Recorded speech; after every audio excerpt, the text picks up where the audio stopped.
जगत सारा क्षणिक है और आत्मा एक नित्य है। आत्मा का अनुभव बस एकमात्र नित्य है।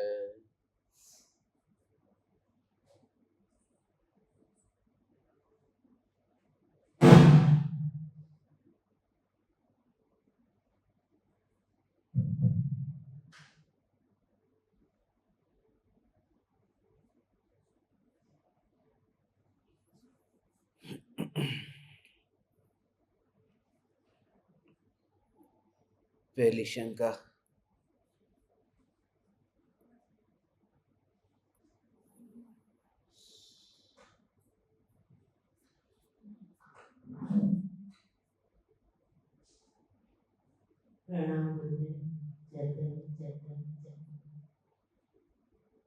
अनुभूति होने के पहले असंख्य समय तक तत्व विचार चलता है। तो वो तत्व विचार किस प्रकार का चलता है और उसमें कैसा होता ये है? नई शंका कहाँ से आ गई? आज जो अपन को जिस विषय पर शंका करनी है उसके संबंध में कुछ आपकी कोई पहले शंका है या फिर मैं पहले बताना शुरू करूं? ऐसा, क्योंकि आज सब लोग वही जानना है ना, उसी के ऊपर ही हमें थोड़ी चर्चा करनी है। आपके कोई उसके संबंध में कोई आपकी जिज्ञासा होगी तो वह लेंगे। समाधि मनन का जो अभी वर्तमान में दिखाई देता है कि खाना पीना छोड़ देते हैं या फिर कोई ग्रह होती है उसमें बैठ जाते हैं, इसी को समाधि मनन कहते हैं। ऐसा वर्तमान में ऐसा दिखता है। तो समाधि मनन आप जो सब बताया वो अलग है। तो ये समाधि मनन कैसा है जो लोग खाना पीना छोड़ देते हैं?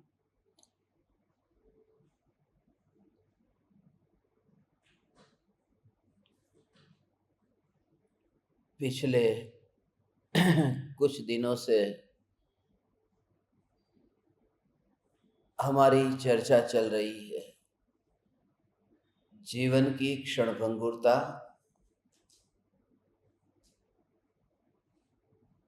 मनुष्य आयु की अस्थिरता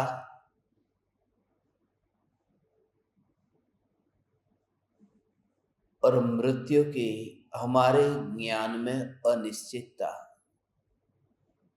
फिर पिछले कुछ दिनों से हम ये भी विचार कर रहे हैं कि इतना हमने सुना है तो सुना हुआ फिर जब तक प्रयोग में नहीं आएगा तो क्या लाभ है। दूसरी बात यह भी है कि जब हम चैतन्य तत्व की निर्विकल्प अनुभूति के मार्ग पर यात्रा करना चाहते हैं तो असद निमित्तों से बचना बहुत जरूरी है।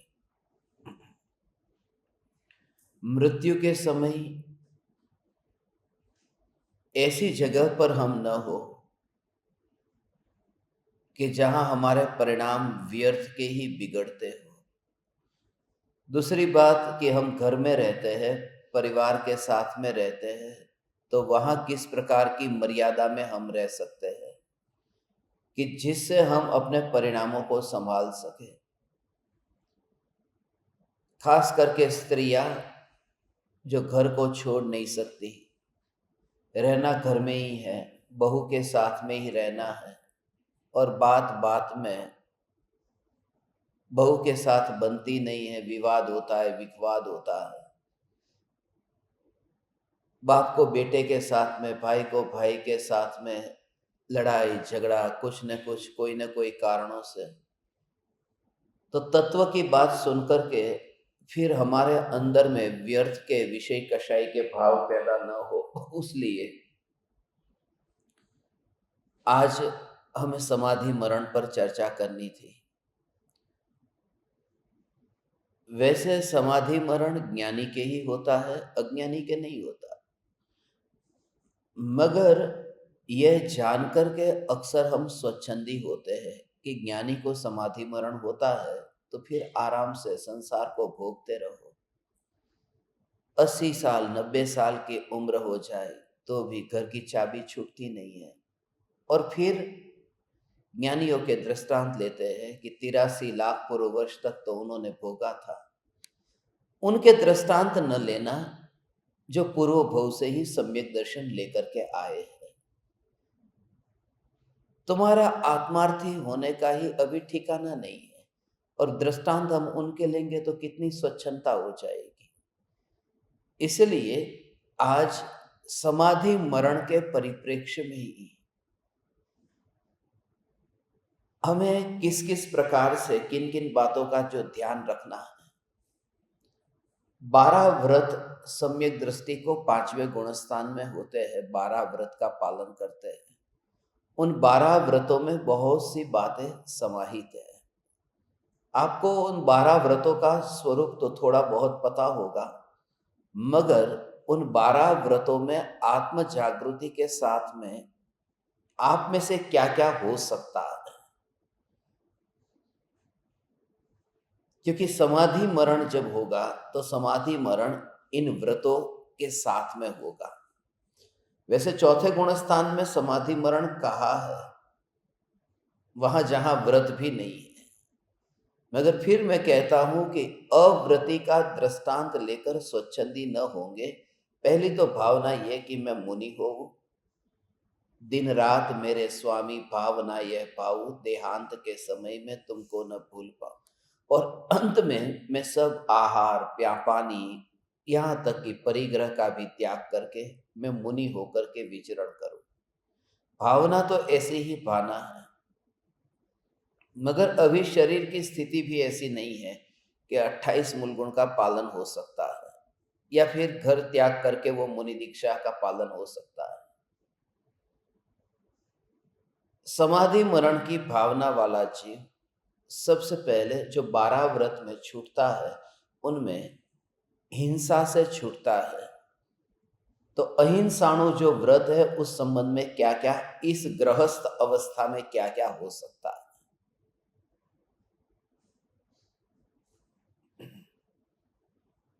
अब अहिंसाणु व्रत में तो 2 इंद्रिय से पंचेंद्रिय जीव का वहां घात नहीं करता है, तो वो तो वैसे भी हम नहीं करते हैं। अब 2 इंद्रिय से पंचेंद्रिय जीव का घात नहीं करना। क्या आप इल्ली को मारते हैं? क्या आप मच्छर मक्खी को मारते हैं? नहीं मारते।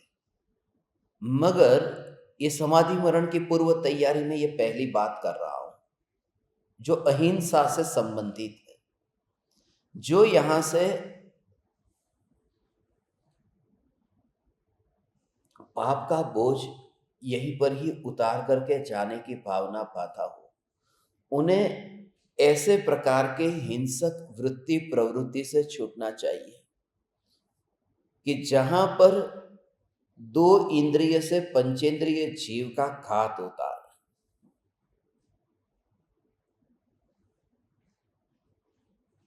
उनमें घर में हम रहते हैं तो उस घर में मानो कीड़े हो गए, कॉकरोच हो गए, और हमने पेस्ट कंट्रोल करा दिया, कोई दवाई छिड़क दी। समाधि मरण की भावना वाला ऐसी हिंसा नहीं करता है। ये जो भी कहता हूं कि इस प्रकार का उनका व्रत होता है, नियम होता है, उनकी प्रतिज्ञा होती है कि वो पेस्ट कंट्रोल नहीं करेगा। घर में उधई हुई होगी तो भी वह उसमें इन्वॉल्व नहीं होगा। उसका उसमें रंच मात्र भी तन से, मन से, धन से, कि चलो मैंने तो अपना धन दे दिया मगर किसी नौकर ने कर दिया पेस्ट कंट्रोल, कोई प्रोफेशनल आकर के करके चला गया वो, मगर वो अपनी ओर से तन मन धन से किसी प्रकार से ऐसी हिंसा का भागीदारी नहीं होता। जहां मृत्यु स्वयं को दिखी है और ये दिख गया कि मृत्यु इतनी पीड़ादायक दुखदायक होती है, तो मैं इतनी सुविधा के साथ में जीना चाहता हूं कि दूसरे की जिंदगी का विचार भी नहीं करता, और वो भी 2 इंद्रिय से पंचेंद्रिय जीव। समाधि मरण की भावना वाला जीव पंचेंद्रिय जीव, 2 इंद्रिय से पंचेंद्रिय जीवों का जो जीवन है, उन्हें पीड़ा नहीं पहुंचाएगा। उसमें सब आ गया, मनुष्य तो आ ही गया। उसमें भाव से और द्रव्य से फिर मारना और पीटना ये अनिवार्य रूप से छूट जाता है। जैसे अभी प्रवचन मैंने सुना है, मगर भगवान का मंदिर है, वहां पर ही एक कुत्ता है, वो चूहे को लेकर, बिल्ली को लेकर के अंदर घुसा है, और अब मुझे पता चला वहां बाहर लाठी है। मैंने लाठी लेकर के कुत्ते को मारा और भगाया। तो व्रत जिसको ये है, वो फिर ये काम, ये उसके लिए उसके व्रत की मर्यादा के बाहर हो गया। तो वो प्राणियों को, अहिंसा का मतलब सिर्फ ये नहीं है कि मर्डर कर देना, मारना और पीटने का काम भी फिर वो जानवरों को मारेगा नहीं।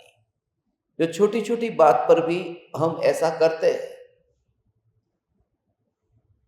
डराना, धमकाना, मारना, और खास करके जानवरों के लिए, जानवरों को ऐसा मारना, इसलिए उनसे वो बर्दाश्त नहीं हो पाता। यदि वो कोई खुद तो नहीं मारे, मगर दूसरा भी मारे तो देखा न जाए, सुना न जाए। कृपालु देव को जो घोड़े के प्रति जो राग का भाव था, वो उस वजह से कि उनको अच्छा नहीं लगता था। वो घोड़े गाड़ी वाले को जो मना करते थे कि तू घोड़े को चाबुक मत मार, तो ही मैं तेरी घोड़े गाड़ी पर बैठूंगा, नहीं तो नहीं बैठूंगा। वो घोड़ा धीरे से चलेगा, घोड़े गाड़ी वाले को प्रॉब्लम है, मगर वो पैसा दे देंगे कि मानो 1 घंटा का 1.5 घंटा लग गया तो तेरा ज्यादा रुपया ले ले तो, मगर घोड़े को मार मत। और वो भी उस समय कोई दूसरी सुविधा नहीं थी, और इस प्रतिज्ञा के अंतर्गत वो नियम भी नहीं है कि उस पर नहीं बैठेगा। मगर इतना तो पक्का है कि उनकी मार पीट उसके अंदर कहीं पर भी जानवरों को पीड़ा कहीं भी नहीं पहुंचाएगा। ये पहली बात। जो अहिंसा व्रत का पालन करेगा, वह किसी की हत्या तो करेगा नहीं, सीधा तो मारेगा नहीं। 2 इंद्री से पंचेंद्री तक वो किसी भी जीव को ऐसे नहीं मारेगा। घर में सांप आ गया, ऐसा काम तो वैसे हम करते ही नहीं है, मगर कभी कभी ऐसा भी हो कि हमारे कुर्ते के अंदर, कपड़े के अंदर चींटी चली गई, मकोड़ा चला गया, काट रहा है, और उस समय वेदना इतनी हो रही है, उस वेदना की वजह से ऐसा हुआ कि हमने सीधा ऐसे पीछे मस्त ऐसा खो जाने लगे, कि पीड़ा हो रही है, मगर संभावना थी कि जो काट रहा है उसकी मृत्यु भी होगी। तो इतना सावधानी के साथ में जो समाधि मरण करता है, वो अहिंसा के संबंध में पहला ये कि इस प्रकार से भी मेरे द्वारा वो इतने छोटे कीड़े की भी हिंसा नहीं हो। तो एक तो ये तैयारी आपके आत्मा में है या नहीं। जो जो भी मैं बताता हूं उसको अभी आप लिखते जाओ। मैं जानता हूं कि एक दिन में सारा पूरा नहीं होगा, मगर रोज इस पर अपन थोड़ा थोड़ा जितने व्रत ले सकते हैं वो लेंगे। उसके साथ साथ में समाधि मरण की अंतिम भावना भी ले लेंगे। तो आज आपके ज्ञान में रहेगा, तो कल पता चलेगा। फिर जानवरों को जो अंदर कील मारते हैं, जैसे घोड़ा है तो घोड़े के अंदर ऐसे नीचे नाल जो होती है घोड़े की, उसको फिट करने के लिए उसमें भी उसे, तो इस प्रकार का वो नहीं करता है। कील लगाते पैरों में, घोड़े के पैर में।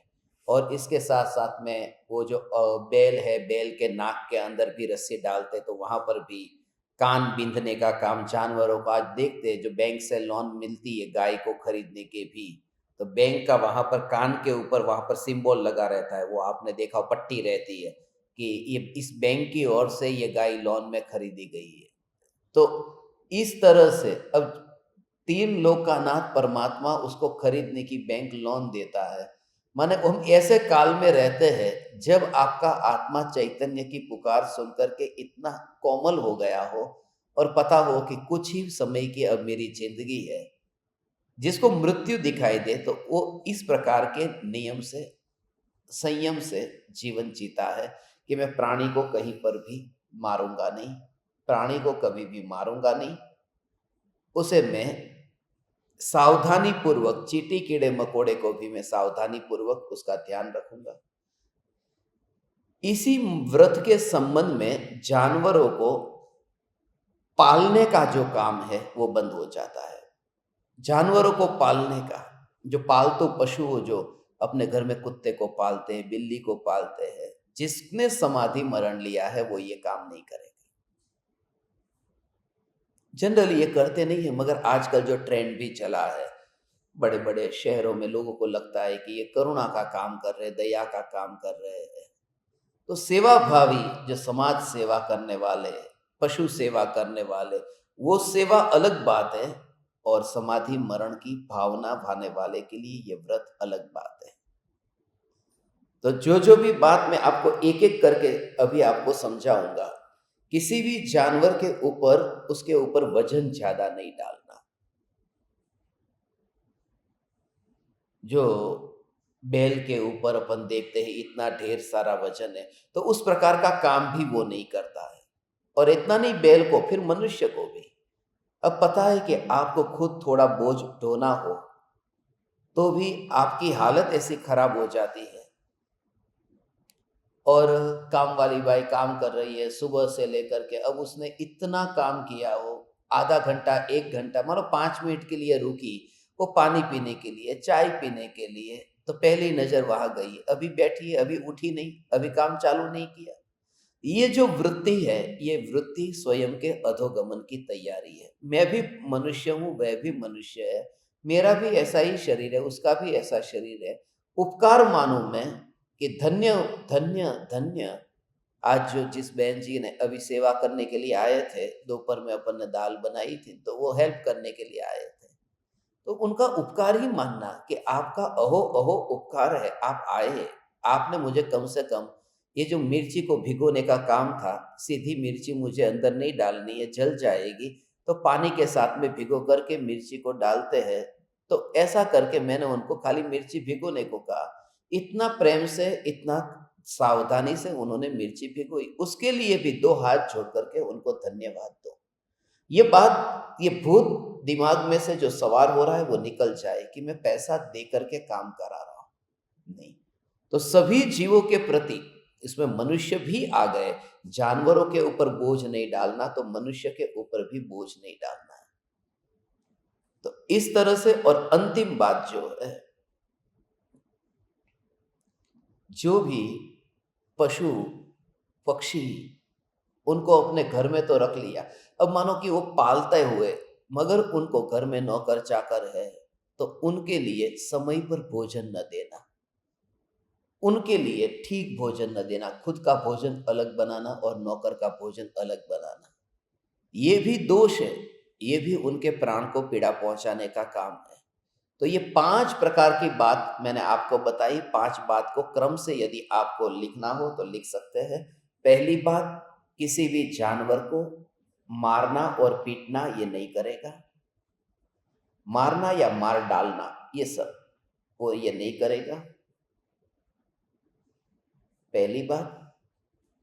दूसरी बात जो है, ये आपकी सभी की परिस्थिति के अनुरूप मैं बता रहा हूं, और आज के आधुनिक युग के हिसाब से उसका मैंने एक पूरा एक चार्ट भी तैयार करने का प्लान किया है, तो वो भी मैं आपको दूंगा। फिर आप अपने घर पर भी रख सकते हैं, 2 महीने 4 महीने सोच सकते हैं कि अभी डॉक्टर ने कहा कैंसर है, तो क्या फिर मैं पेस्ट कंट्रोल कराने जाने वाला हूँ?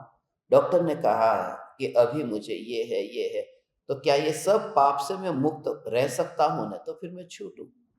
अब यहाँ तुम ये भी विचार करोगे कि द्रव्यलिंगी मुनि है, वो तो फिर सब त्याग कर दिया था और मर गए थे, स्वर्ग में गए, फिर निगोद में गए, तो जोर तो आत्मा पर ही देना है। हम भी इन क्रियाओं पर जोर नहीं देते। हम ये कहते हैं कि यदि ऐसे प्रकार के पाप से छुटकारा पाकर के यदि अध्यात्ममय जीवन जिया जा सकता है, तो आपके सामने ये विकल्प है। बस कम से कम पता तो हो कि इस प्रकार का विकल्प है। तो पहली बात, मारना पीटना नहीं और मार डालना नहीं, ये। दूसरी बात,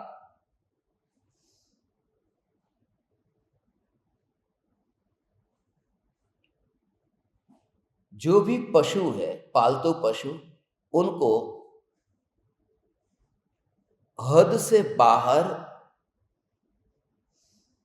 और जो भी काम करने वाले हैं, मजदूर है, उन सबको हद से बाहर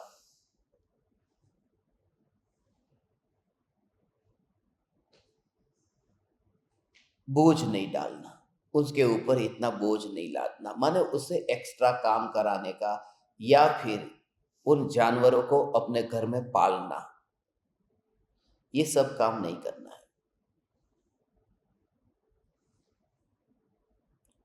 ओवर कंट्रोल में रखने के लिए जो करते हैं ना,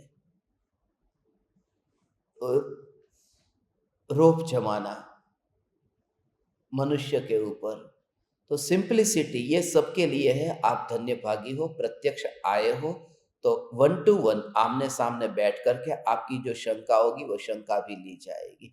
तो लास्ट में मैं क्या करूँगा कि अपन रोज फिर लास्ट में जो 10 मिनट के लिए, 15 मिनट के लिए इसी पर आपको जो कुछ कहना हो तो वो कहना, फिर अगले दिन आगे का टॉपिक लेंगे, ऐसा। तो ये दूसरा हो गया। तीसरा जो है वो तीसरा छेदन भेदन की बात है कि नाक को छेदने का काम, पशुओं को छेदन भेदन कराने का, या फिर वो नथ कहते हैं, नाक की नथ है कि फिर ये ऐसा कोई भी काम फिर वो नहीं करेगा, और दूसरे के लिए भी नहीं करेगा और खुद के लिए भी नहीं करेगा, माने वो सब ये काम बंद कर देता है। जनरली कोई ऐसा करता नहीं है कि बुढ़ापे में नाक बिंदाने जाएगा, वो सब बचपन में हो गया। अभी तो बात अलग है कि पछी ओला काणा भराई गया હોય ને પછી પાછા ફરથી ખોલાવા જવાના હોય તો, बाकी ये टाइम में कोई आવું करતું નથી, પણ जानवरों के लिए ये सब करना होता है, तो ऐसा काम वो नहीं करता। छेदन भेदन का काम वहाँ पशुओं में वो नहीं करता। उसमें घोड़े की नाल आ गया, बैल का नाक आ गया, सब उसके अंदर रस्सी डालना, ये कितने नंबर का हुआ? हाँ, चौथे नंबर पर है, किसी पर वजन ज्यादा नहीं डालना, बोझ नहीं डालना, बोझ नहीं लादना उसके ऊपर, प्राणी के ऊपर।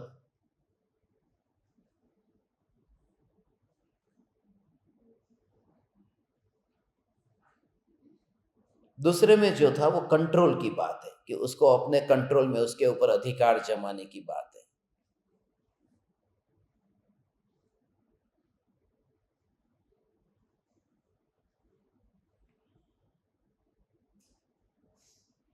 और आखिरी है ये पांचवा कि पालतू पशु जो भी रखे हो, माने वो जो खेत के लिए जो पशु रखे हैं, तो उनको, और अपने घर पे काम करने वाले मजदूर, नौकर, कोई भी घर दुकान कहीं पर भी, तो उनको समय पर भोजन न देने का काम,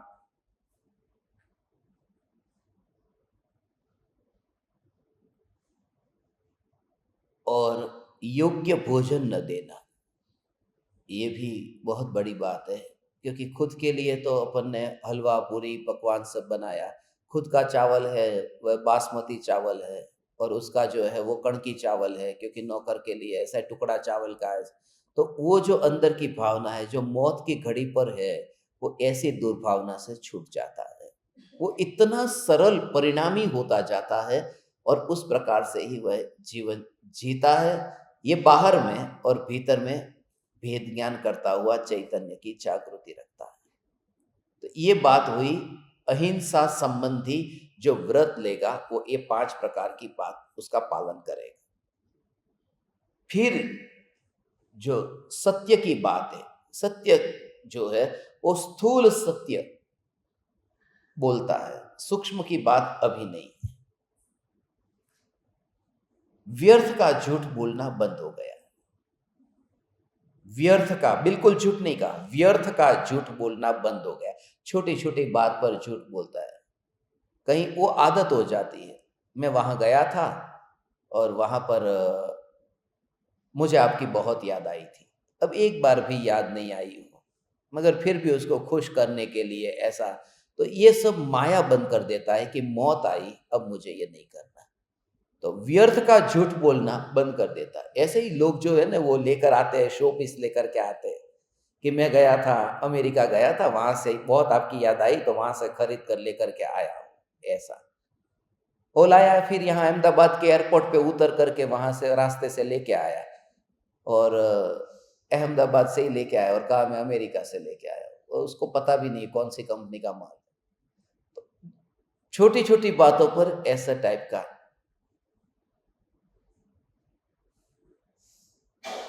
ये झूठ नहीं बोलता। इसमें कौन कौन सी बात का ध्यान रखना है। तो ऐसे वचन फिर नहीं बोलता है जो अपशब्द कहते हैं, गाली जैसे शब्द है, तो वो बोलने का उसको भाव नहीं आता है। अब ये संयम नहीं रहेगा, कभी गाली निकल जाएगी तो निकल जाएगी, तो समझना कि तुम व्रत का पालन नहीं कर सकते, तो ये सब व्रत लेना बंद कर दो। यदि तुमसे हो सकता है तो ही ये लेना, नहीं हो सकता है तो इसके लिए नहीं कि चल छोटी गाली चल जाएगी, बड़ी नहीं चलेगी, ऐसे। तो वो गाली नहीं चलेगी माने नहीं चलेगी, ऐसा। ये पहली बात है। असत्य तो बोलेगा नहीं, मगर जो बोलेगा तो उसका आत्मा ऐसा हो गया है। अब कोई भी व्यक्ति, टैक्सी वाला है, ऑटो वाला है, कोई मजदूर है, ज्यादातर अपन वहां पर ही गाली वगैरह बोलते हैं। कोई सम्राट के सामने जाकर के तो गाली बोलता नहीं है, आम बिल्कुल रूबरू जाकर के। तो क्योंकि ગુજરાતીમાં કહેવત છે કે જ્યાં ઓલું પોચું હોય ને ત્યાં આંગળી બધા ખૂતાવે, એવી રીતે કરીને કે જ્યાં ઢીલું હોય, जहाँ पर अपना चलता है वहां पर लोग ऐसा करते हैं। तो और कुछ लोगों की आदत ही हो गई होती है गाली बोल के ही बात करने का, और ऐसा लगता है कि गाली बोलने से काम हो जाता है। ये भी मान्यता है, जब तक इसको ठीक तरह से गाली नहीं दूंगा, गाली भी ठीक तरह से होती है, ठीक तरह से गाली नहीं दूंगा ना, तब तक वो काम नहीं करेगा, ऐसा। तो वो पहली बात है कि वो गाली गलौज करना बंद कर देता है।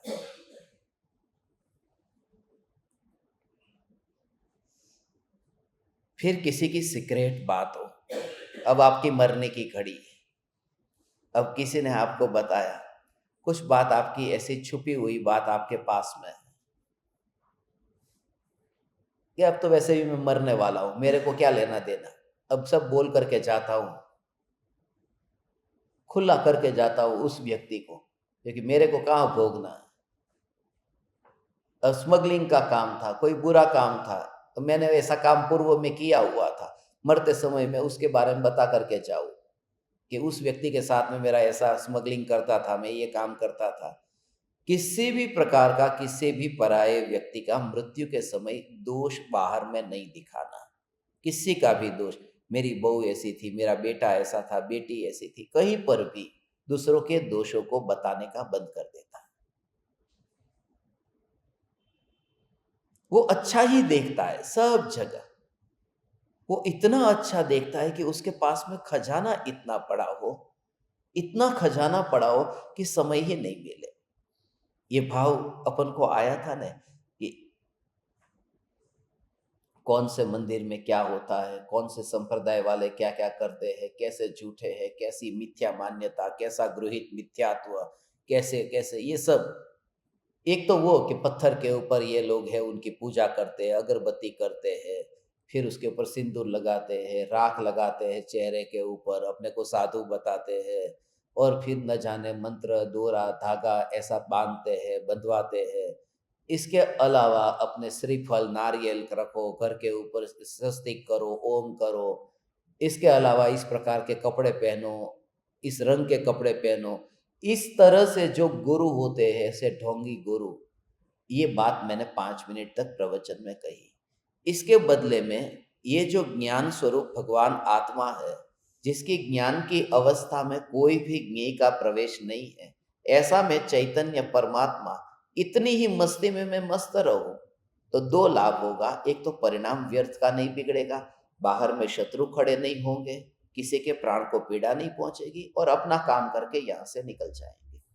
तो हमें उस प्रकार से ही अपने को ट्रेन करना है कि दूसरे की कोई भी बुरी बात को हमें व्यक्त नहीं करना है, बाहर नहीं निकालना है। मैंने बोला ना कि असत्यवादी नहीं होना है। इसका मतलब ये नहीं है कि सत्यवादी होकर के सबकी सब बात सच बोल देना है, ऐसा है। ऐसा सच भी नहीं बोलना जो दूसरे को पीड़ा पहुंचाने वाला हो, दूसरे के आत्मा को। मगर आप कहोगे कि मैं तो उसके भले के लिए बोल रहा हूं, मगर उसको उसका भला करना है कि नहीं, पहले ये तो पूछ। दूसरी बात कि तेरा खुद का भला हो गया कि नहीं हो गया, ये भी सोच ले।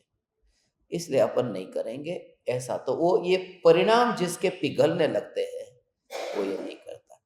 तीसरी बात यह है, चुगलखोरी नहीं करता। चुगलखोरी माने चुगली, ચાડી ચાડિયા હોય ને ઘણા, ખબર પડે ચાડી કરવાની? ચાડી એટલે શું? અહીંની ન્યા ન્યાની અહીંયા, હા, પંચાયત, પારકી પંચાયત, हाँ बस અહીંની વાત ત્યાં, एवी रीते ऐसा कहना। एक रमेश के पास में जाकर बोला, वो सूरज है ना तेरे को गाली दे रहा था, इतनी खराब गाली दे रहा था, मैंने कहा मत दे मत दे, मगर वो इतनी खराब गाली दे रहा था और वो बोलता ही जा रहा है, वो गाली दे रहा है, ऐसी ऐसी गाली दे रहा था, ऐसी ऐसी गाली दे रहा है। मैंने कहा ऐसी गाली मत दे, ऐसी गाली मत दे। फिर भी वो ऐसा ही है, छोड़। इसने बोला कि कोई बात नहीं, वो जो बोला सो बोला, कोई बात नहीं। अब ये रमेश के पास में जाकर के बोलता है कि वो सुरेश है ना, वो सुरेश तेरे को ऐसा ऐसा बोल रहा था। रमेश ने कहा कोई बात नहीं। फिर ये रमेश के पास से सुरेश के पास में गया, मैं तेरी तारीफ इतनी कर रहा था ना उसके सामने, मगर उसने तेरे को इतनी गाली दी। फिर उसके पास में जाके उसने कहा कोई बात नहीं, जो दिया। इन दोनों को कोई फर्क नहीं पड़ा, मगर मैंने ये सब पंचायत इधर की इधर करके, और कोई मतलब नहीं होता, कोई मतलब नहीं होता व्यर्थ की इधर की उधर करने में। इतनी भी चुगलखोरी करने की कहीं जरूरत नहीं है। किसी की बात वो ऐसा है वो ऐसा है, किसी के दुर्गुण किसी के सामने बता देना। तो ये तीसरी बात ऐसी हुई, चुगलखोरी नहीं करता। फिर झूठ नहीं करता उसके अंदर, कि झूठा वहां पर गवाही नहीं देता। गवाही वो देनी कोर्ट के अंदर गवाही देनी होती है, तो ઘણા એમ કે ગામડાની અંદર આવું હોય કે તમે એને શું કહેવાય, ગવાહ જે બનતો હોય ને, સાક્ષી, હા સાક્ષી, તો સાક્ષી કોણ, સાક્ષી કોણ છે? તો કે આ સાક્ષી છે, કે તમે ત્યાં હતા? તો કે આ હતો, અને એ હતો નહીં પણ તો એ સાક્ષી બની ગયો। એ કેમ સાક્ષી બન્યો? કે એને 10,000 રૂપિયા મળ્યા છે એટલે સાક્ષી બની ગયો। આવી રીતે સાક્ષી ગામડામાં ઘણા બનતા, શહેરમાં बनता હોય છે। ऐसे झूठे गवाह तैयार करना, माने कहीं पर भी झूठी गवाही नहीं देना। अभी तो आप लिखते जाओ और उसके बाद में फिर पढ़ना रात्रि में, उसके बारे में अपनी जिंदगी के अंदर, जिंदगी के पन्ने को फिर पलटना, इसको पढ़ना, जिंदगी के पन्ने को पढ़ना, और फिर देखना इनमें से मुझसे क्या क्या हो सकता है, क्या नहीं हो सकता, और कितनी हद तक। फिर आप सबको जिन जिन को व्यक्तिगत रूप से मिलने की भावना होगी, अपन मिलेंगे, चर्चा करेंगे, और जो हो सकता है बस बेहतर से बेहतर अपना मनुष्य जीवन बनाने की भावना हम पाते हैं ऐसे। और पांचवा है ना, हाँ, छठा कहाँ है? छठा आ गया, फिर से मैं बोल देता हूं। पहला है गाली गलौज नहीं करना, पहला गाली गलौज नहीं करना। दूसरा, दूसरे की गुप्त बात को दिखाना नहीं है किसी के सामने, छुपी बात। तीसरा, चाड़ी चुगली, चुगलखोरी नहीं करना है। चौथा, झूठी गवाही नहीं देना। और पांचवा, दूसरे की मिल्कत हड़प लेना। मिल्कत हड़प लेना, दूसरे की जमीन है, दूसरे की जायदाद है, वो सब माने बेईमानी से नहीं, बेईमानी से हड़प लेना, इसमें झूठ में।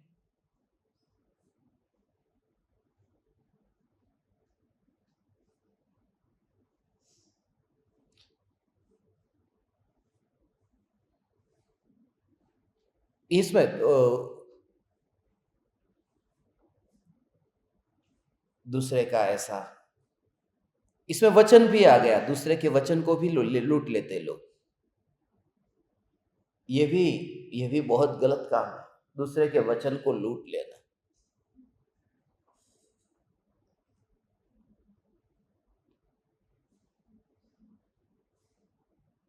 ये काम भी वो नहीं करता। वचन को लूटने का मतलब ये कि आपने कोई प्रवचन दिया, वो प्रवचन किसी और का था, वो आपने बोला कि ये मेरा चिंतन है, ये मेरा पावरफुल चिंतन देखो, तुम्हारा है ही नहीं, वो कहीं और से सीखा हुआ है, तुमको पता भी नहीं था कल तक, और आज सुबह ही तुमने सुना और दोपहर में तुमने दूसरी एक क्लास लेना चालू कर दिया और वहां पर जाकर के तुमने बताया, वहां पर तालियां बज गई ऐसे ही कि क्या जोरदार आपका चिंतन है। आपने कहा ये तो बचपन से ही है।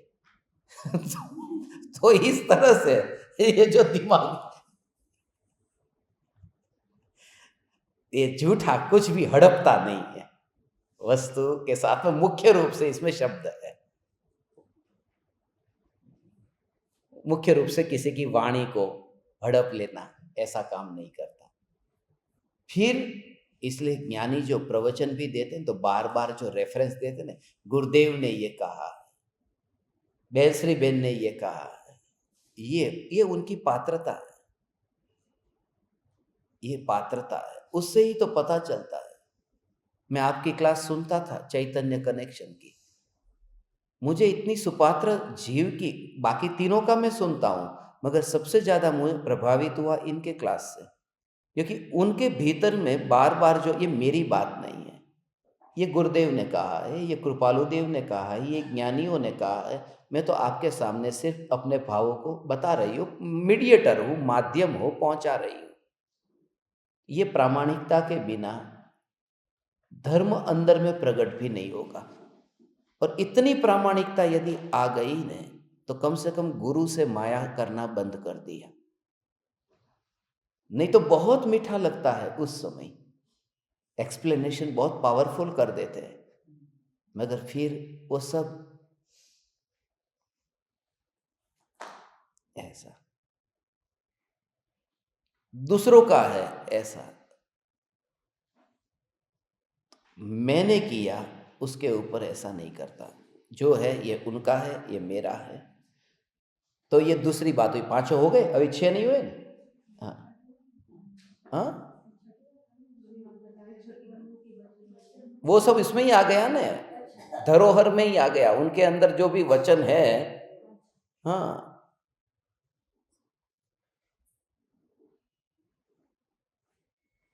वो जमीन का जो बोला था ना आपको, उसके साथ में ही किसी वस्तु को, जमीन को ऐसा कि हड़प लेने की वो अभिवृत्ति नहीं है, वही 5वां है। अब तो हो गया ना 5। हाँ, आपका हुआ 5 कि नहीं हुआ? हाँ, कि 4 ही हुआ? पहला, गाली गलौज नहीं करना। दूसरा, दूसरे की गुप्त बात को बाहर नहीं निकालना, छुपी बात है, बांधी मुट्ठी लाखनी एवी रीते अंदરમાં રાખવી। तीसरी बात, चुगलखोरी नहीं करना, चाड़ियों नहीं थवानु, चाड़ी चुगली नहीं करना। चौथी बात, झूठी गवाही नहीं देना। और 5वीं बात, दूसरों के वचनों को, उसको, वस्तु को, उसको हड़प नहीं लेना। बस ये 5। हाँ, फिर अब तीसरी बात है, अब चोरी के संबंध में है कि वो चोरी भी नहीं करता, तो स्थूल रूप से अब चोरी करी, सीधी ही चोरी कर की जा सकती है, किसी का ताला तोड़ा जा सकता है, फिर सीधा लूट करके भी लिया जा सकता है, किसी को गोली मार करके, तो लूट फाट चोरी ये सब हो सकता है। तो ये सब प्रकार से वो नियम लेता है कि ऐसा काम मैं नहीं करूँगा। उनमें जहाँ जहाँ पर भी प्लान होता है, तो एक तो ये कि योजना तैयार करना, पहला ये है कि चोरी के लिए प्लानिंग करना कि उसकी जो वस्तु है वो कैसे मुझे अपने पास में लानी है।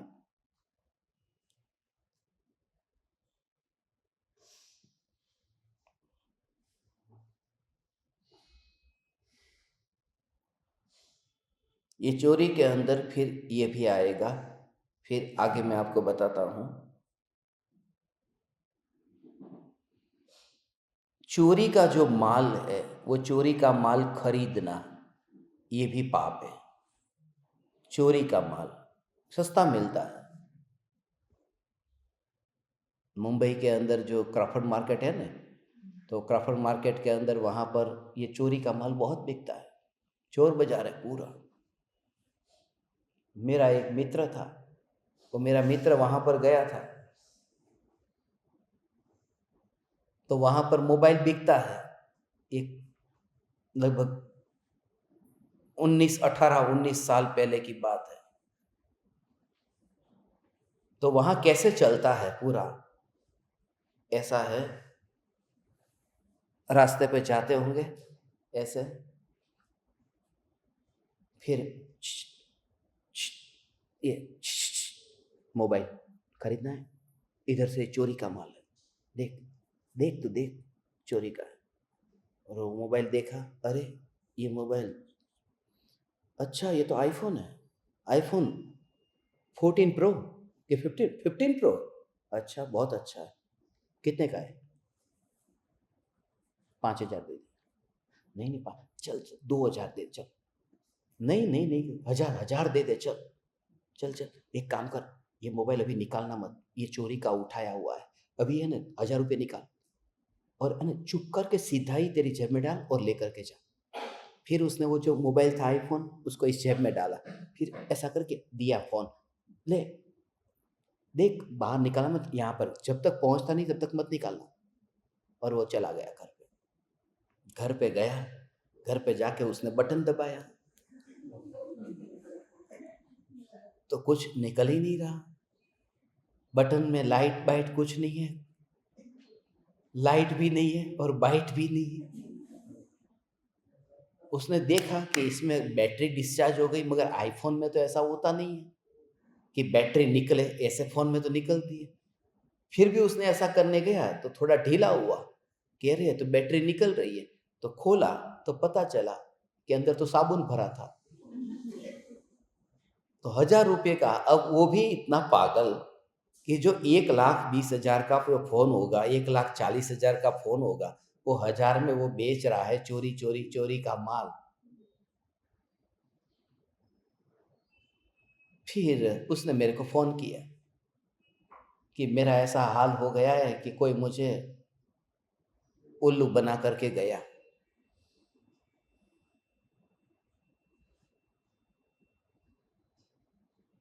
तो मैंने उसको कहा, इसमें बनाने की जरूरत कहाँ थी उल्लू तुझे, तू पहले से ही था, और उल्लू भी तू होता तो इतनी तकलीफ नहीं होती, क्योंकि उल्लू को रात को दिखता है, तेरे को दिखा नहीं क्या? वो उल्लू भी तेरे को बनाया नहीं है, ठीक तरह से नहीं बनाया उल्लू। तो उसको गुस्सा आया, बोले एक तो मेरा 1,000 रुपया गया, अभी ऐसे बात कर रहे हो, तो मेरा और पैसा जा रहा है, क्योंकि उस समय आउट गोइंग का भी 3-3 रुपया लगता था, एक एक मिनट का, इनकमिंग का भी पैसा लगता था। जब इनकमिंग में किसी का फोन आए तो उठाते नहीं थे, काट करके पीसीओ में से करते थे, 1 रुपया डाल करके रिटर्न कॉल करते थे। हम ऐसा करते थे, अब आप तो पैसे वाले तो नहीं किया होगा, हमने ऐसा किया था, आपने भी किया है। तो शुरुआत में ऐसा ऐसा होता था। अब उसकी खोपड़ी गई कि वो फिर गया क्राफर्ड मार्केट, और फिर क्राफर्ड मार्केट जा करके किसी को बोला आईफोन खरीदना है, अभी चोरी का माल है। तो बोले कितने का? बोले 5,000 का। तो बोले कि नहीं नहीं नहीं नहीं, अरे चल 5,000 नहीं 2,000 दे दे। अरे भाई नहीं खरीदना है, ये मौका नहीं मिलेगा तेरे को, ले ले खरीद ले। और 1,000 देता है, 1,000 1,000 उसने बोला दिखा पहले, चल दिखाया। तो वो जो जिसको दिखाया वो चोरी था।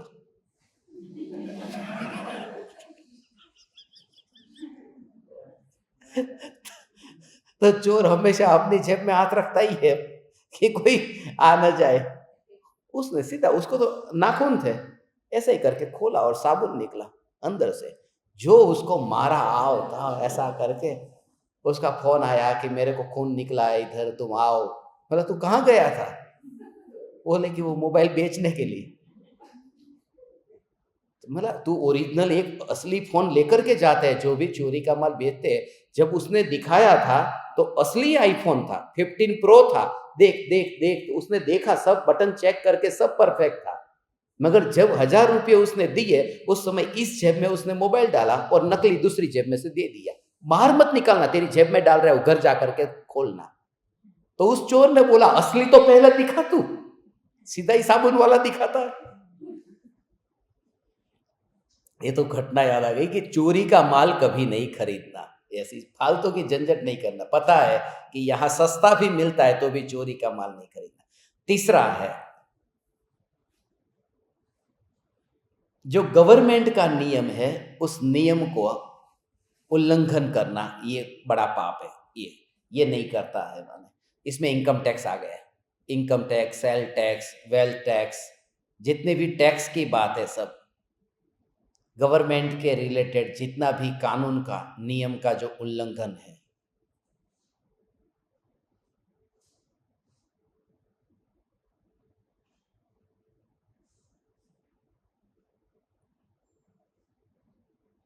और माल जो देते हैं उस माल में मिलावट करना, ये चौथा है।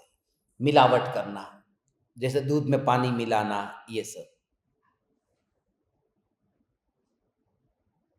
अब ये सब इतनी गड़बड़ होती है, दूध में पानी मिलाना। एक आदमी को अभी पुलिस ने पकड़ा था, किसी ने कंप्लेन कर दी है दूध में पानी मिला था। तो पुलिस ने वहां पर जाकर के उसके वहां पर पकड़ लिया, क्या तू दूध में पानी मिलाता है? कि नहीं, मैं पानी मिलाता ही नहीं, मैं पानी में दूध मिलाता हूँ, दूध में पानी नहीं मिलाता। तो मानो वो दूध ऐसा बेचता था, दूध में पानी मिलाना अपराध है, मगर पानी में दूध मिलाना ये महा अपराध लगता ही नहीं है। अब जो घी है, घी वो चर्बी वाला घी है, 600 रुपये का किलो है, उसके ऊपर बोर्ड लगाया है शुद्ध घी है। अब वो शुद्ध घी 600 रुपये का आएगा ही नहीं। अपन घर में बनाते हैं तो भी 2-2 हज़ार, कितना लीटर दूध इकट्ठा करेंगे तब जाकर के उस दूध में से घी, शुद्ध घी बनता है। 2,000-2,500 रुपये में किलो अपने घर में पड़ता है।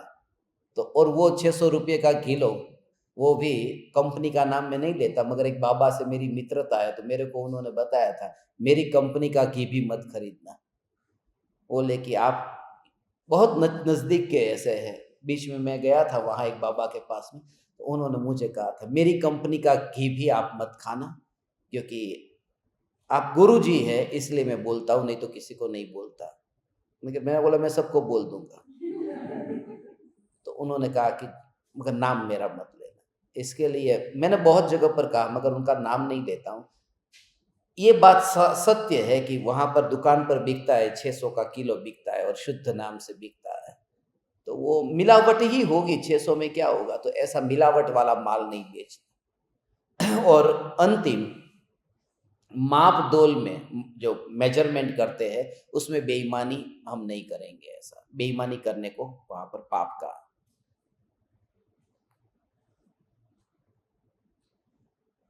जो भी नापना तोलना ऐसा।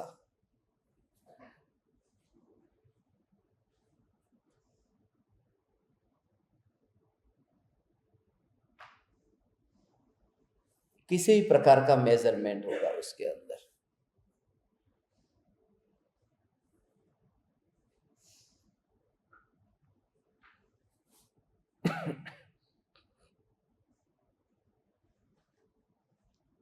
ये हो गया। अब आगे चौथा अपन कर लेते हैं, ये 5 व्रत आज ही कर लेते हैं, फिर बाकी के कल करेंगे। चौथा, वो ब्रह्मचर्य है, तो पति पत्नी के अतिरिक्त किसी के साथ में शारीरिक संबंध नहीं बांधने का जो है वो कॉमन है, मगर उनमें कौन कौन सी बात वो जो ध्यान रखनी है वो,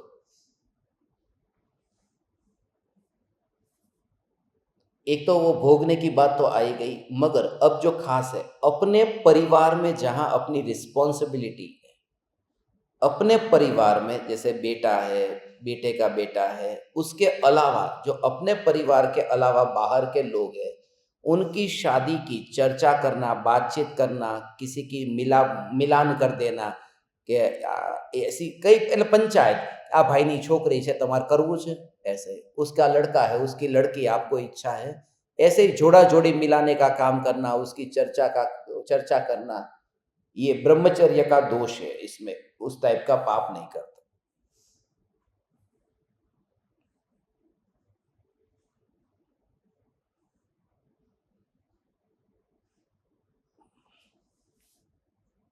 अपने परिवार को छोड़ करके पराये की शादी ब्याह में का वो कहीं पर भी रुचि नहीं लेता।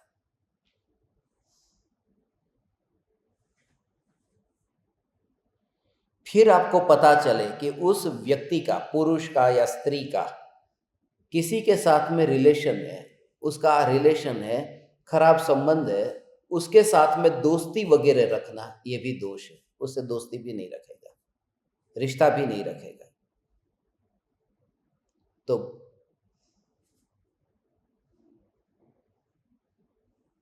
बदचलन के एवी रीते गलत गलत चाल चलन वाले के साथ में उठना बैठना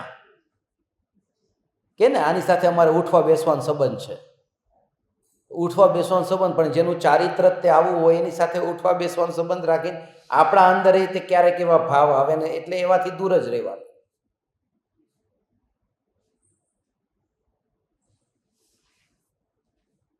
तीसरा, ये सब थोड़ा अलग टाइप का है, मगर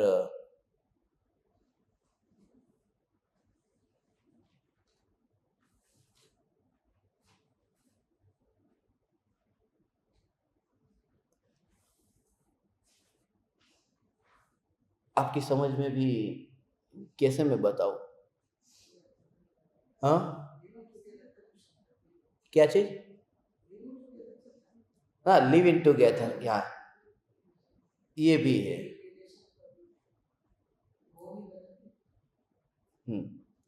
फिर ये है एक यौनाचार करना। यौनाचार, उसको अनंग क्रीड़ा कहते हैं। अनंग क्रीड़ा नाम सुना है ऐसा किसी ने? सुना है तो बस समझ जाओ, अनंग क्रीड़ा है।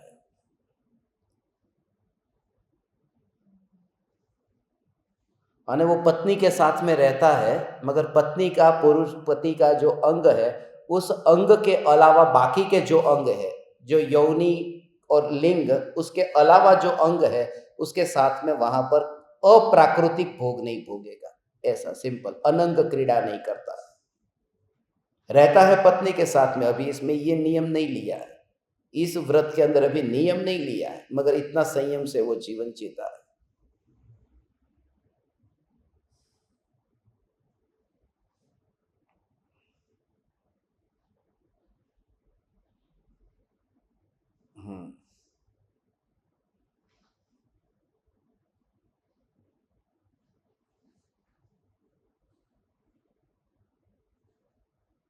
भांडगिरी पता है?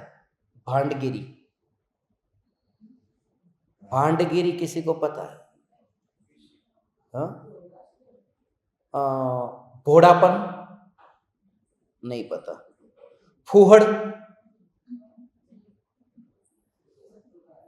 माने गंदी प्रकार से भोगों को भोगना, बस सीधा वो सब ऐसा ही, फूहड़ गंदगी वाला, ऐसा बिल्कुल। ये सब शास्त्रों में जो लिखा है वो मैं आपको बता रहा हूं, कोई मैंने अपने घर से नहीं निकाला ये शब्द।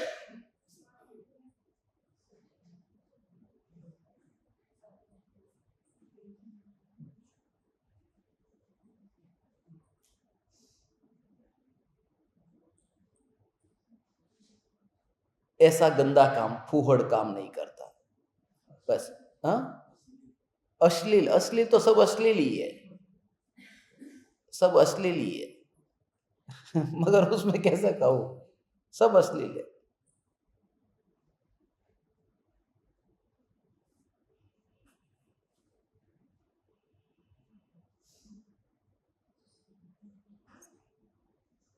एक काम ऐसा करेंगे, पुरुषों को बिठा दूंगा और जितने पुरुष है वो अपनी वाइफ को बता देंगे, तो ऑटोमेटिक समझ में आ जाएगा। और अंतिम में माने गंदे प्रकार से ऐसे वो भोगों को नहीं भोगता, और काम की इतनी तीव्र लालसा नहीं होती कि अपना भान ही भूल बैठे। जैसे अभी वो कलकत्ता में हुआ ना, वो इतनी अतिशय वासना कि कहते हैं कि डॉक्टर मर गई थी, मरने के बाद में भी उसके ऊपर बलात्कार किया है। तो इतना वो अतिशय कामी जो होता है, ऐसी वासना से वो मुक्त है। जनरली इसमें जो कुछ भी बताया है उसमें से एक आध दो बात को छोड़कर हम कोई ऐसा काम नहीं करते होते हैं, इसलिए। और वैसे भी आपकी अब उम्र हो गई, मगर ये व्रत के अंदर आता है इसलिए ये बता दिया, बाकी उसको इतनी प्रधानता देने की जरूरत नहीं।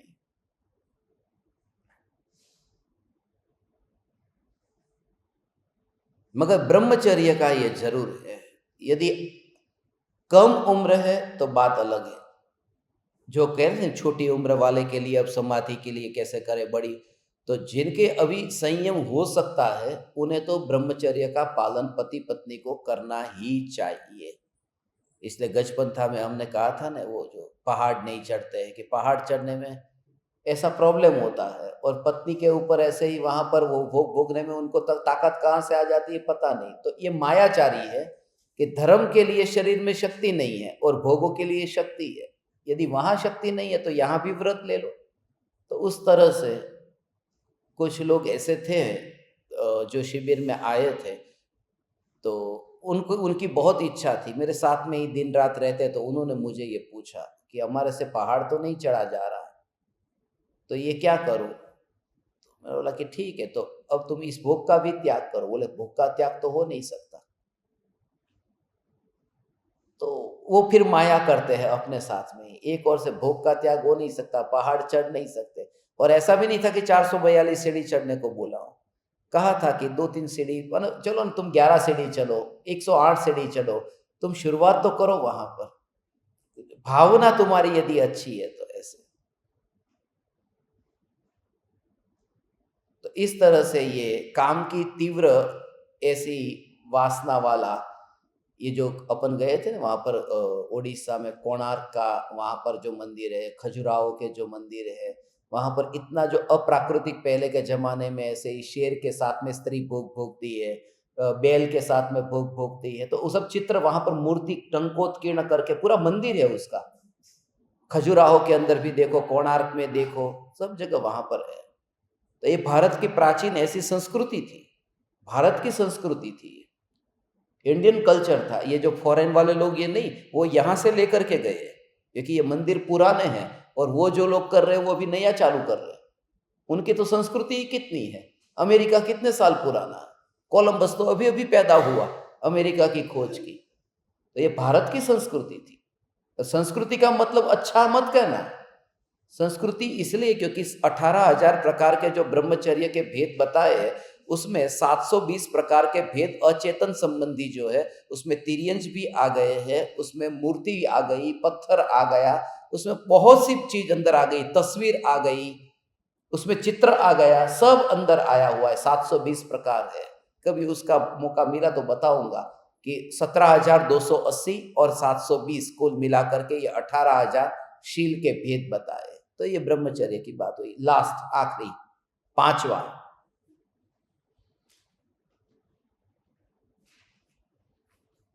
परिग्रह परिमाण व्रत।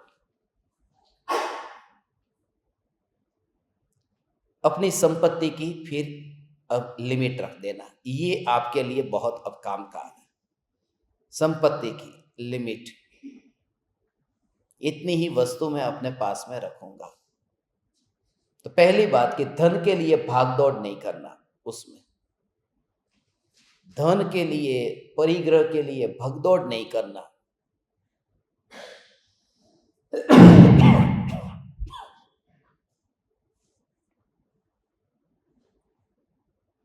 फिर जरूरत से ज्यादा ऐसा इकट्ठा करना, वो कि जिससे इकट्ठा करना कि जिसमें बेनिफिट ज्यादा होता हो। अब जैसे ऐसा कर दिया कि आपने जमीन खरीद ली, अब जमीन की जरूरत नहीं थी, मगर जो जमीन अभी आपने 10 करोड़ में खरीदी है, मगर वो 3 साल के अंदर 20 करोड़ की होने वाली है और जरूरत कुछ भी नहीं है, मौत की घड़ी पर हो। तो ऐसा सब काम धंधा बंद करना कि जहां बेनिफिट होने की वजह से आपको ये 10 करोड़ का भी इन्वेस्टमेंट करना पड़ रहा है और 10 करोड़ के लिए फिर वो कमाई भी करनी पड़ रही है, या तो फिर तुम्हारा परिग्रह जो रखा है वो वहां पर रखा है, वो अपनी पकड़ नहीं छूटती। जो बेटे को दे करके जा सकते थे कि ले भाई अब मेरे झंझट में मुझे इसमें नहीं पड़ना, तो मरते दम तक वो जमीन भी रहती है। फिर वो जमीन 3 साल में 20 करोड़ की होगी, ये लोभ भी पड़ा रहता है। तो इस प्रकार से वो तड़पता हुआ मरता है। इससे बचने के लिए जरूरत से ज्यादा मुनाफे के लोभ में इकट्ठा नहीं करना, मुनाफे के लोभ में।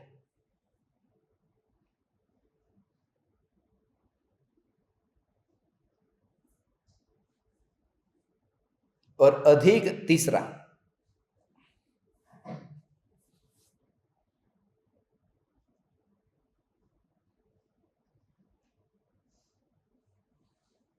अधिक लाभ और हानि ऐसा होने की संभावना जो है, तो लाभ होने में हर्ष नहीं करना, हानि होने में विषाद नहीं करना। क्योंकि डिप्रेशन में लोग चले जाते हैं कि अरे शेयर बाजार में इतना बड़ा नुकसान हो गया, अरे क्या।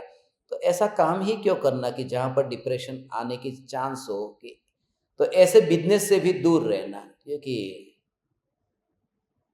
अभी थोड़े दिन पहले ही एक ज्ञान दीपक का शेयर बाजार में नुकसान हो गया, तो उनके साथ में मुझे मीटिंग थी, तो 80 करोड़ रुपए का नुकसान हो गया। तो 80 करोड़ रुपया, तो वो बहुत रो रहे थे कि इतना बड़ा नुकसान हो गया, इतना बड़ा नुकसान हो गया। मैंने उनको कहा कि इतना बड़ा नुकसान क्यों हुआ? क्योंकि तुम्हें इतना बड़ा फायदा चाहिए था। तो जितना बड़ा तुम्हें फायदा चाहिए था, अब तुम इतना बड़ा इन्वेस्टमेंट करोगे कि जो काम धंधा करोगे तो उसमें नुकसान जाएगा। चाय की किटली खोल करके बैठते तो उसमें नहीं होता इतना नुकसान। तुम खेत में वहां पर मजदूरी करने जाते, इतना नुकसान नहीं होता। तो बड़ा लोभ ही बड़ा नुकसान कराता है। तो संयम से जिंदगी नहीं जिए, अब तड़प रहे हो। अब क्या, सामने वाली पार्टी ने हाथ खड़े कर दिए कि हमारे पास में पैसे ही नहीं है, और इन्होंने जो भी था सब उसको दे दिया था, वो वापिस करता नहीं है। और ये प्रवचन ऐसे सुनता था कि सचमुच बिल्कुल तल्लीन होकर के। अब उसने बार बार इसको टोकना चालू किया कि तू तो प्रवचन सुनता है, तो तेरे को समझ में नहीं आता कि मेरी परिस्थिति ऐसी है कि मैं नहीं दे सकता। अब उसकी परिस्थिति नहीं है ऐसी, मगर कहता है तू तो इतना धर्म का समझता है ना, तू धर्म करता है ना, तो तू तो शांति रख, मेरे से तो नहीं रह पाएगी क्योंकि मैं धर्म नहीं करता। तो धर्म करके भी फिर वो अपने ऊपर ही सब आएगा बोझ। इससे अच्छा कि ऐसा काम ही नहीं करना। हर्ष नहीं, शोक नहीं। ये तीसरी बात।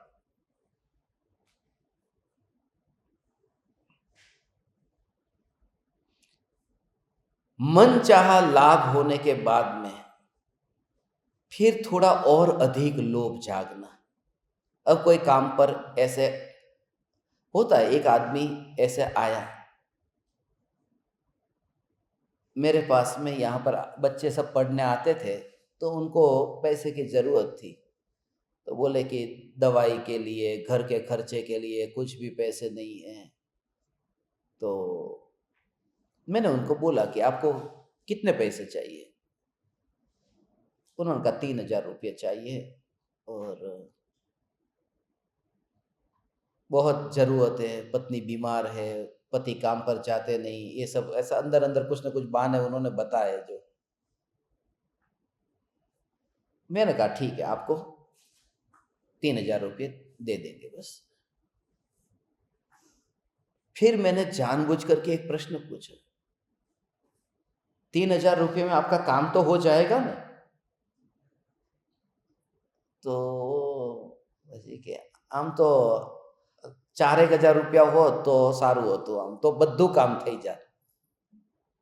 वो जो भाव आया ना, बस 4,000। तो मैंने तो जानबूझ करके ही पूछा था, फिर मैंने 1 रुपया भी नहीं दिया। ऐसे लोभी को नहीं देते। और पता था कि वो चाल ही चल रहा है, इधर की उधर, उधर की उधर। कभी मेरी पत्नी बीमार है, कभी बोलता है पति बीमार है। तो तू पति है कि तू पत्नी है? तू क्या बोल रहा है, तुझे पता नहीं है। वो ऐसे ही। तो जहां मिलता है वहां पर और लोभ हो जाए, वो खतरनाक है। इतना मिला, इतना मिला, बस संतोष है। नहीं तो શક્કરબાગ જેવું થઈ જાય। શક્કરબાગ ખબર છે? હું બધા છોકરાઓને લઈને ગયા હતા ત્યાં, તમને ખબર છે? શક્કરબાગ લઈને ગયા હતા, બધા વિદ્યાર્થીઓને લઈને ગયા, लेके गए थे, तो सबको पूछा कि आपको किसी को गन्ने का जूस पीना है? बोले नहीं, पहले नहीं नहीं नहीं करते थे। बोले शरबत पीना है? बोले नहीं। फिर एक को पूछा तेरे को पीना है? बोले हाँ मुझे पीना है। अब उसको पीता हुआ देख करके दूसरे जितने भी थे उनको मन हो गया कि हाँ पीना तो हमको भी था, तो तुमको भी पीना था, तो काहे को नहीं बोला तुमने? मतलब अब नियम है अपना, एक बार में ही तुम यदि हाँ बोलोगे तो ही मिलेगा, नहीं तो नहीं मिलेगा। तो आगे गए, आगे પછી કઈક સૂતરફેણી હતી। સૂતરફેણી કોને ખાવી છે? બધા કે મારે મારે મારે, પછી ખવરાઈ દીધી। પછી આગળ ગયા તો પોપકોર્ન હતા, કે પોપકોર્ન કોને ખાવા? કે મારે, બધા મારે। એટલે લુખાવ, થોડોક તો સંતોષ રાખો। પછી થોડું આટલું મળ્યું તો પછી હવે દરેક જગ્યાએ પાછું તમને એમ કે એક ઓલા હા ખરેખર આ યાદગાર છે એ ટ્રીપ અમારી। આ બધા હતા છોકરાઓ એની સાથે હતા। बहुत बहुत साल हो गए, ये तो बच्ची अभी छोटी थी, बिल्कुल छोटी थी, 10 साल की होगी, क्योंकि ये बात भी 2010 माने 14 साल पहले की बात है, 10-12 साल की होगी ऐसे। तो उस समय की बात है। तो जितना मिला है और सामने की ओर से एक आशा हो कि कुछ ज्यादा मिलेगा और लोभ बढ़ जाए, तो ये भी एक दोष है, ये चौथा वाला। आने सीधी भाषाમાં આને તમારા સમજવા માટે કોઈ આંગળી આપે તો પહોંચો નહીં પકડવાનો, એમ આપણે ગુજરાતીમાં કહે। और आखिरी है, नौकर चाकर का जो वहां पर आया था ना, उनसे जरूरत से ज्यादा काम कराना नहीं, ये नहीं कराना है, ये लास्ट बस।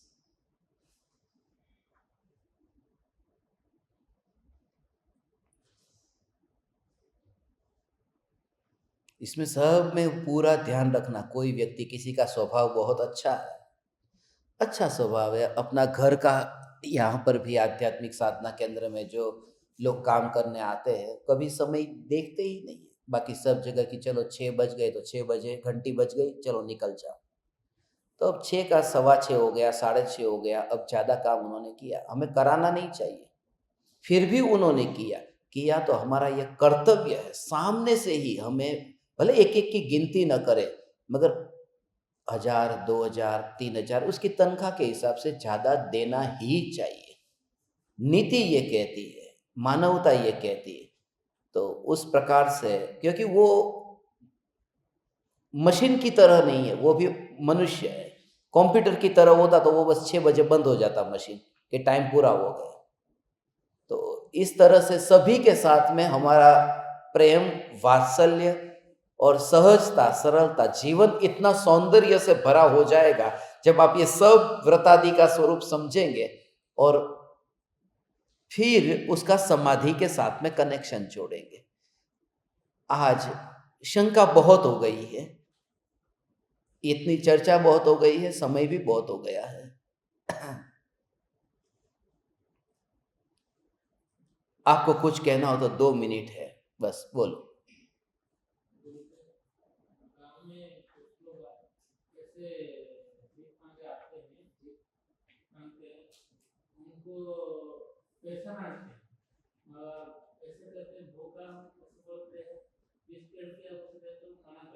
क्या देते?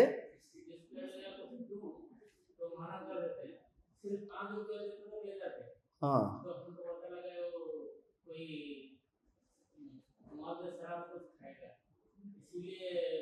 रुपया नहीं देते। हाँ तो ठीक है, नहीं देना चाहिए, नहीं देना चाहिए, रोकड़ा पैसा किसी को नहीं देना चाहिए।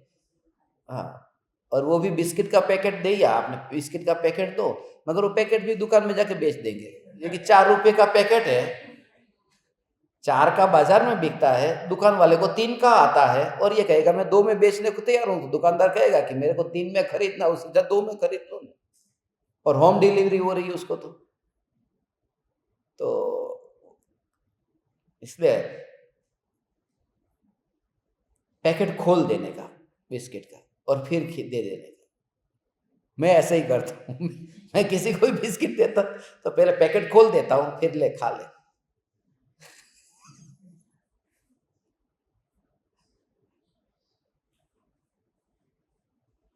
આ બધી માઇન્ડની ગેમ છે.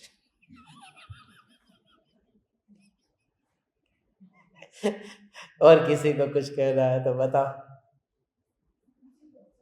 हाँ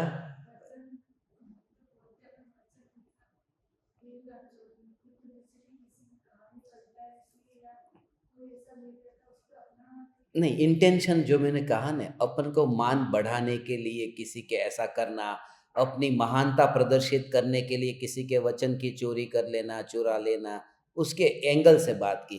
अब जो है माँ है, अपने बच्चे को कहानी सुनाएगी, तो वो कोई राजा ऋषभदेव की कहानी सुनाई जा रही है. अब वो जो उत्तर पुराण में लिखी होगी वो कहानी जो है वो बच्चे को सुनाएगी, तो माँ के खुद के तो शब्द है नहीं, मगर माँ को बच्चे के सामने ये दिखाना नहीं है कि देख मैं कितनी बड़ी ज्ञानी हूँ. इंटेंशन उनका सच्चा है, इस वजह से वो क्षम्य है, उसमें वो पाप नहीं है ऐसा. क्योंकि सब ज्यादातर बातें जो भी है वो तो ज्ञानी ने जिन्होंने भी लिखा है अनुभूति खुद की थी, मगर ये भेद प्रभेद तो जो परंपरा से आए वही है ना. अब कृपालुदेव आत्मा के ध्यान में लीन हुए तो नरक 7 है, स्वर्ग 16 है, ये थोड़ी ज्ञान में जानने में आता है, अनुभूति हुई है, उससे तो आत्मा जानने में आया है. ये 7 नरक 16 स्वर्ग ये तो शास्त्र में लिखा था, वही बताएंगे. कोई ध्यान में वो थोड़ी आते हैं कि 45 लाख योजन, थोड़ी कम नहीं, ज्यादा नहीं, 46 नहीं, 44 नहीं, 45 योजन विस्तार वाली शिला है, क्योंकि मैं ध्यान में गया वहां वो दिखाई दी. ऐसा नहीं होता. तो वो जो आगम की बात है वो तो परंपरा से चलती है, वही बताएंगे, ज्ञानी भी वही करेंगे, मगर इंटेंशन उनका बिल्कुल साफ क्लियर है. और किसी को कुछ कहना? एक हाँ, मुझे सुनाई नहीं दे रहा.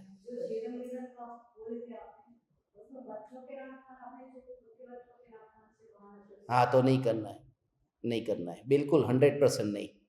हाँ, તમારા છોકરા નાના છે જે એટલા બચ્ચે કે બચ્ચે.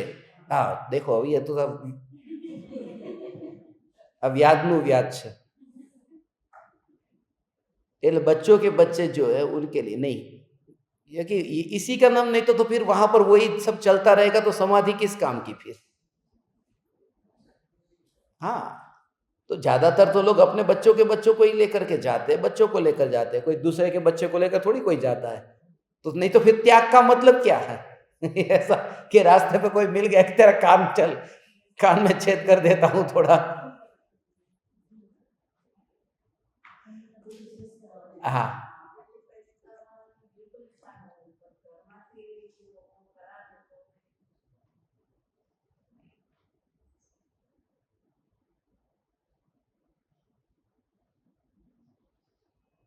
तो તમે સમાધિ મરણ ન કરી શકો, કારણ કે તમે એના ભાગીદાર બની ગયા, तो आप उसमें भागीदार हो गए. ऐसे घर में भी आप रहते हैं ना, जिस घर में इस प्रकार की हिंसा हो रही है, और आपको ऐसा लगता है कि मेरे को कोई प्रॉब्लम नहीं है, मेरे को पेस्ट कंट्रोल नहीं कराना, वो तो अभी लगता है. मानो उदय हो जाएगी और आपके कमरे में फिर ऐसी ऐसी उदय होएगी, कपड़ा ये सब सामान जो रखा है, तब आपको खुद को अंदर से छुपा हुआ होता है कि घर क्लीन हो गया.